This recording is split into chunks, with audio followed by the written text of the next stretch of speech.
Vitamin D. Vitamin D is often called a vitamin, but inside the body, it behaves more like a hormone. That difference explains almost everything. Most vitamins come from food. Vitamin D does not. Your body mainly produces it when your skin is exposed to sunlight. No sun, no production. This vitamin plays a central role in how your body uses calcium. Without enough vitamin D, calcium stays in the bloodstream instead of strengthening bones. Over time, bones weaken, muscles lose strength, balance becomes less stable. But vitamin D does much more than protect bones.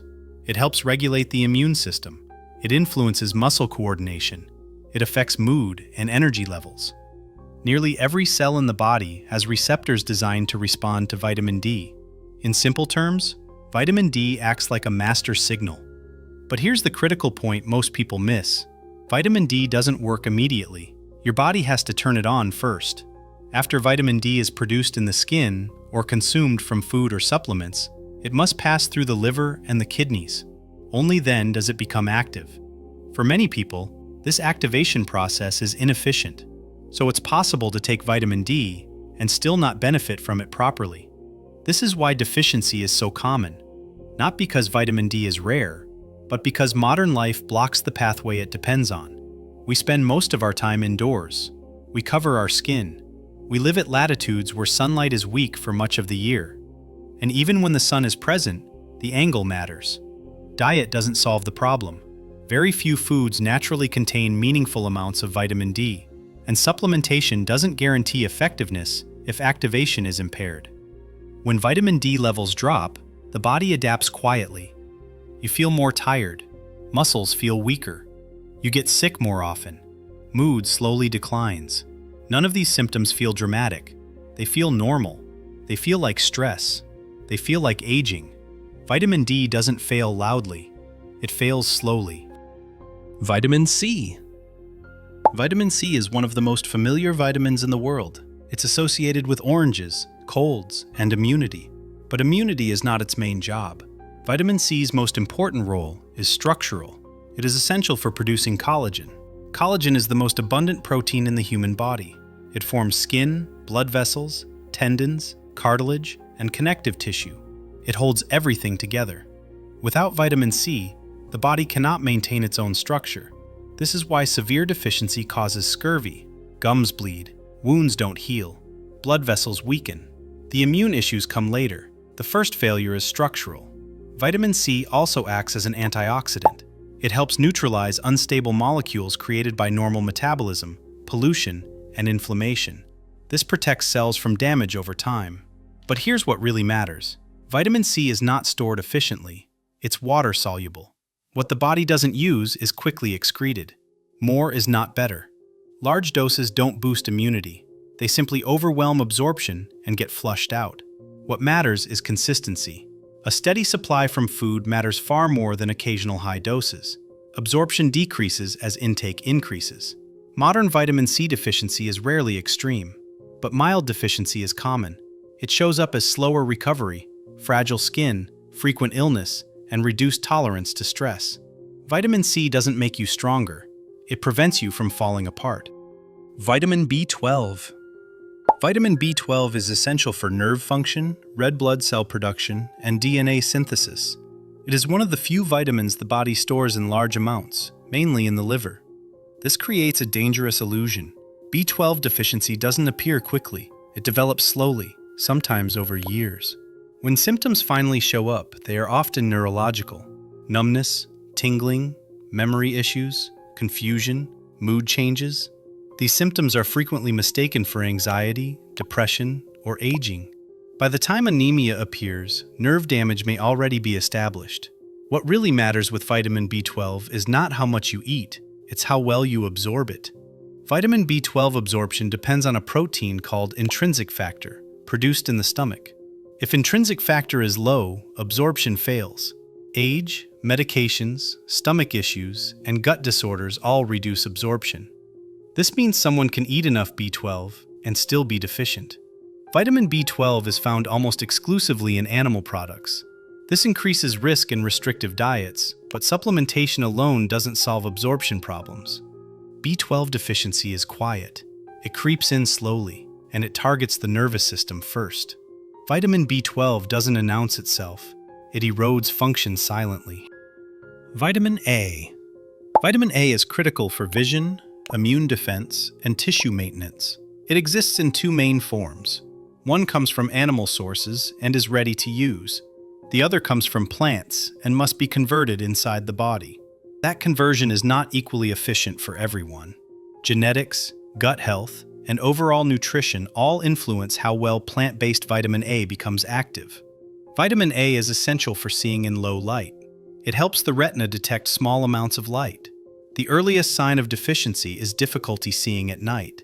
Vitamin A also maintains epithelial tissues, skin, lungs, digestive lining. These surfaces are the body's first line of defense.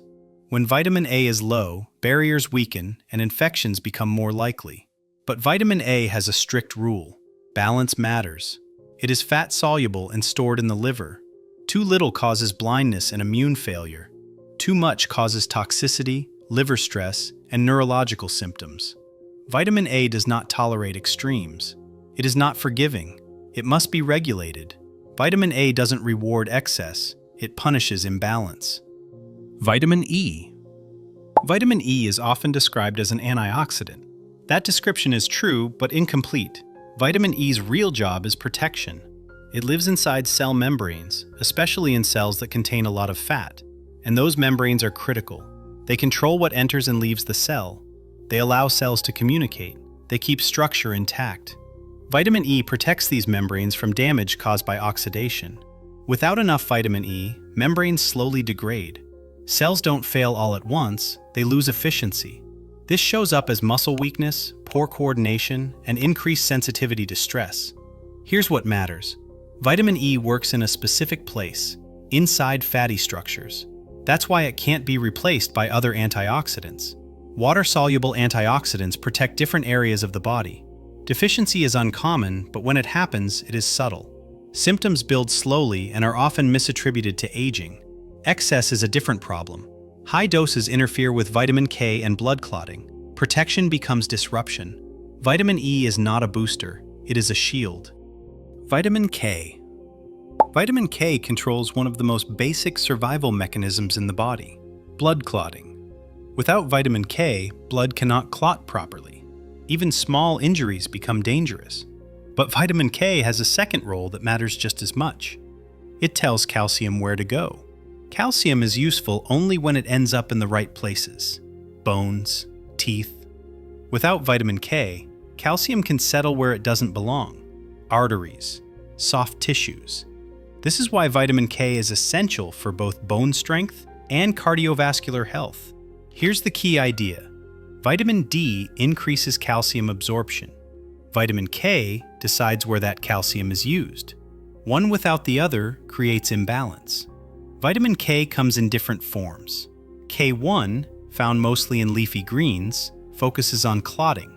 K2, found in fermented foods and animal products, plays a larger role in calcium placement. Deficiency is uncommon, but possible when fat absorption is impaired or gut bacteria are disrupted. Vitamin K doesn't act alone. It directs traffic. Vitamin B9. Vitamin B9, known as folate, is essential for making new cells. Every time a cell divides, folate is involved. This makes it especially important during pregnancy, growth, and tissue repair. Without enough folate, cells divide incorrectly. This is why folate deficiency during early pregnancy can cause serious developmental defects. The error happens before symptoms appear. Folate also supports a process called methylation. Methylation helps regulate genes, produce neurotransmitters, and manage certain toxins. When it slows, fatigue, poor focus, and mood changes follow. Here's what really matters. Natural folate from food is not the same as synthetic folic acid. The body must convert folic acid into an active form. Many people do this poorly. When conversion fails, folic acid accumulates. Deficiency is masked, not fixed. Symptoms of low folate are subtle: fatigue, irritability, difficulty concentrating. Folate deficiency doesn't collapse systems, it weakens foundations. Vitamin B6. Vitamin B6 supports hundreds of chemical reactions in the body. It helps process amino acids. It helps produce neurotransmitters. It helps regulate energy. Vitamin B6 plays a direct role in mood. It helps convert raw materials into serotonin and dopamine. When levels are low, emotional regulation suffers. B6 also helps manage homocysteine, a compound linked to cardiovascular risk. Without enough B6, homocysteine accumulates. What matters most is balance. Vitamin B6 is water-soluble, but that doesn't make excess safe. Chronic high intake can damage nerves. Deficiency causes confusion, irritability, weakened immunity, and skin changes. Too little causes dysfunction. Too much causes damage. Vitamin B6 operates best within a narrow range. What really matters, vitamins are not miracle cures. They are not a substitute for sleep, physical activity, or a healthy diet. They do not bypass biological processes. They allow systems to function properly. When a vitamin is lacking, the body adapts. It compensates. It reallocates its resources. Symptoms appear slowly, often far from the initial problem. This is why deficiencies are difficult to detect. It's all about balance. Vitamins do not repair a malfunctioning system. They allow a functioning system to continue to operate. That's what really matters. Explaining things simply.